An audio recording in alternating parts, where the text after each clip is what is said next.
Welcome back to Coast with Joanne. I am going to walk you through the process of getting your driver's license here in Nicaragua. Come along. If you have a driver's license from your home country, there is no problem with that. You are allowed to drive in Nicaragua with that driver's license. So after you've been in Nicaragua for a while and you realize that you're not going home, you should probably get a driver's license here. However, you can't do that without having your residency first. So this is what a residency card looks like. And once you have that, you can apply for a driver's license. The first thing that you want to do is find one of these books and study and see what the differences are between the rules of the road here and the rules of the road in your home country. The book and the test and the whole process is done purely in Spanish, so you should have some level of Spanish. I found out after going through this process that you are allowed to have a translator. But, why do things the easy way when you can do them the hard way? That's what I always find myself saying. So I found the book and I studied hard. I studied for about a week and I really went over everything that I thought was going to be on the exam. There are some practice exams at the back of the book, so I went through those a few times as well. So once you've done all of that studying and you feel like you are ready to take the test, you would think that you would be able to just go take the test, but not so fast. First things first. Before you ever even go and take the exam, you need to take a couple of other tests first. You need an eye exam, you need a blood test, and you need a psychological evaluation to ensure that you are not prone to road rage.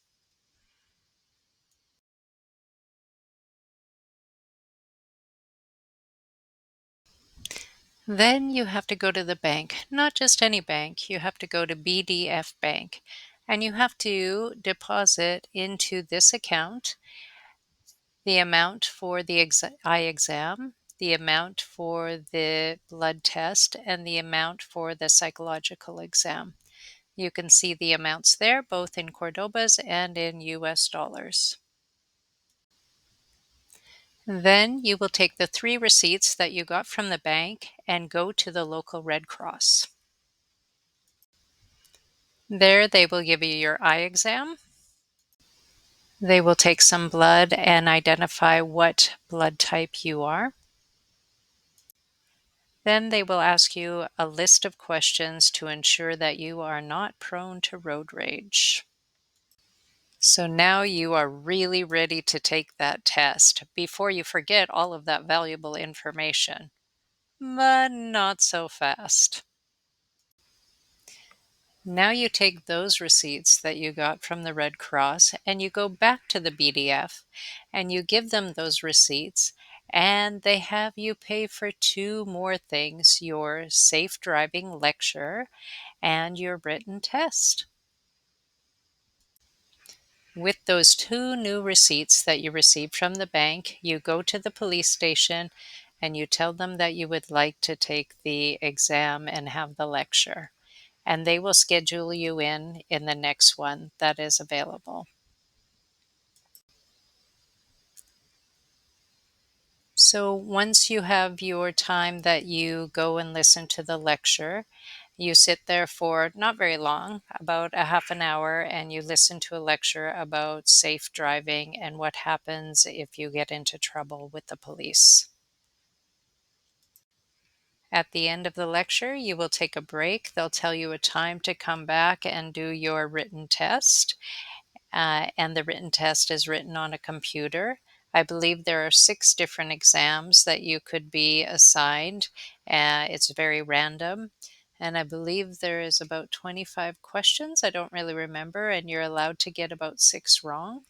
I think I had 3 or 4 wrong. Um, but anyway, I passed. That's the main thing. And then after you're finished that, there is the next step. With the receipts that you get from doing your written test and listening to the lecture, you go back to BDF Bank and you pay for your practical exam and your certificate of completion.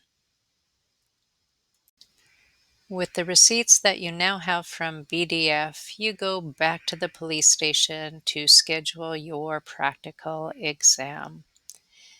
Now, it is possible to get all of this done in one day, but the odds are not in your favor. Now you go into your own car with a police officer and you drive around. He'll tell you to make some rights and some lefts. I don't remember there being any parallel parking. There was nothing very difficult about the driving test. What I find very interesting about these driver's licenses is they put your blood type right on the driver's license, and I think that that is a fabulous idea. Congratulations, you did it. You are now the owner of a Nicaraguan driver's license.